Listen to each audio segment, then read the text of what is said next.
Hello යාළුවේ කොහොමද? අද අපි ඔයාලට ගෙනාවේ මේ දවස්වල කතා වෙන සුපිරිම සබ්වූෆර් එකක් ගැන. මේක මොඩල් එක තමයි ZK MT21 කියන මොඩල් එක. මේ දවස්වල ගොඩක් ප්‍රසිද්ධයි මේක. අපි අතන බලමු මේකේ මොනවද විස්තර කියලා. මේකේ තියෙනවා නම් මේක සාමාන්‍යයෙන් ඕන දෙයකට යූස් කරන්න පුළුවන්. සාමාන්‍ය කා එකකට ඕන ගෙදර යූස් කරන්න පුළුවන්. ඒ වගේම මේකට මේක විස්තර බලනවා නම් වොට් 12යි 24යි අතර අපිට මේකට ඉන්පුට් එකක් දෙන්න පුළුවන්. ඔයාලට ඕන වාහනයකට වගේ යූස් කරන්න පුළුවන් මේක. තව මේකේ වොට් 100 වොට් සබ්වූෆර් ලයින් එකකුයි 50 වොට් ස්පීකර් ලයින් දෙකක් එනවා. එතකොට මේක බ්ලූටූත් තියෙනවා 5.0 බ්ලූටූත් ඉතා හොඳයි ඒක. තව සර්කිට් එක බලනවා නම් බලන්න මේක ඇත්තටම හොඳ සර්කිට් එකක් කියලා පේනවා බැලුමටම. හොඳ කීට් සින්ක් එකක් එහෙම තියෙනවා. හීට් සින්ක් එක සාමාන්‍ය ලොකුවට තියෙනවා. මේක තව අපිට ඇඩ්ජස්ට්මන්ට් එකක් තියෙනවා සබ්වූෆර් ලයින් එකේ ෆ්‍රීකවෙන්සි එකයි වොලියුම් එකයි. තව අනිත් ස්පීකර් channel දෙකේ තියෙනවා ට්‍රිබල් චේන්ජ් කරන්න පුළුවන් බේස්. So mainly මේක වොලියුම් ෆ්‍රීකවෙන්සි චේන්ජ් එකක් තියෙනවා. අපි බලමු දැන් මේකේ කොහොමද මේකේ performance කියලා. යන් එහෙනම් අපි ඒකට මේ තියෙන්නේ මං ගෙදරදී හදාගත්ත සබ්වූෆර් එකක්. ඇත්තටම මේක සාමාන්‍යයෙන් හොඳ සබ්වූෆර් එකක්. මේක කලින් තිබ්බ ස්පීකර් එක කැඩිලා මම ඒකට අලුත් එකක් දාලා තියෙන්නේ. අපි මේක චෙක් කරන්න අපි මේක යූස් කරලා බලමු.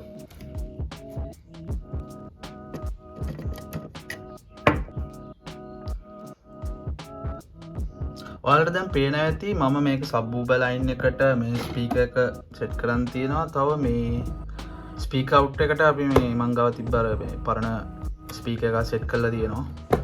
මේ දෙක එකක් සබ්වූෆර් එකටයි අනිත් එක රයිට් සයිඩ් එකට සෙට් කරලා තියෙනවා ස්පීකර් එක. අපි දැන් මේකට පවර් දීලා බලමු කොහොමද මේකේ performances කියලා. හරි ඔයාලට දැන් පේනවා මම ඔක්කොම ටික සෙටප් කරන් තියෙන්නේ.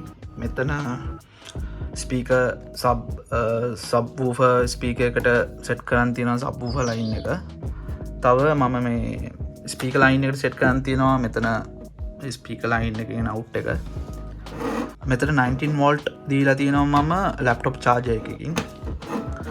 හරි දැන් සෙටප් කරන් තියෙනවා. අපි බලමු මේක කොහොමද වැඩ කරන්නේ කියලා. අපි ඉස්සෙල්ලා අඩු කරගමු ඔක්කොම තියෙන ටික.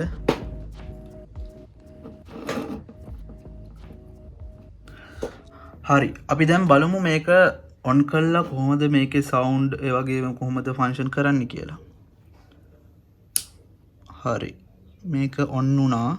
ඔයාලට පේනවා මෙතන ලයිට් නිල් පාට ලයිට් එකක් පත් වෙනවා. අපි සවුන්ඩ් පොඩ්ඩක් අඩු කරලා අපි ප්ලේ කරමු බලන්න සින්දුව.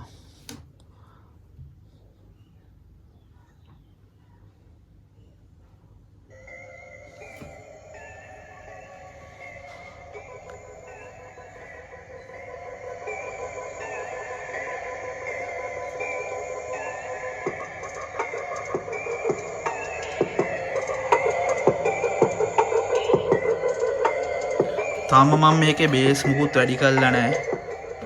ඔක්කොම තියෙන අඩු කරලා. අපි බලමු මෙතන ෆ්‍රීකවෙන්සි කියන එක වැඩි කරලා.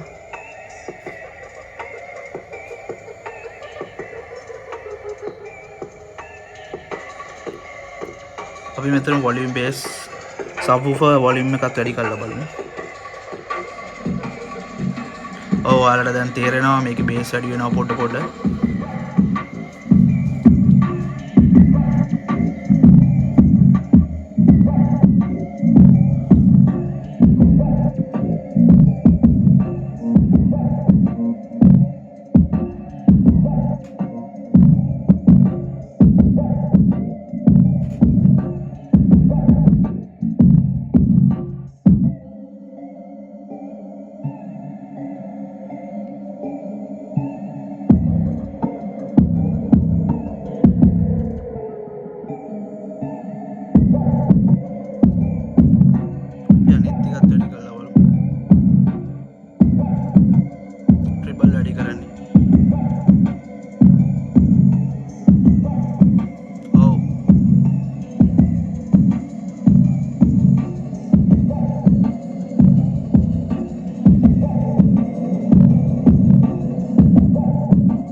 ඔයාලට පේනවා ඇත්තටම මේකේ මේ සවුන්ඩ්ස් කොහොමද කියලා. ඇත්තටම බේස් වැඩි කරන්න බෑ මෙතන බේස් වොලියුම් එක.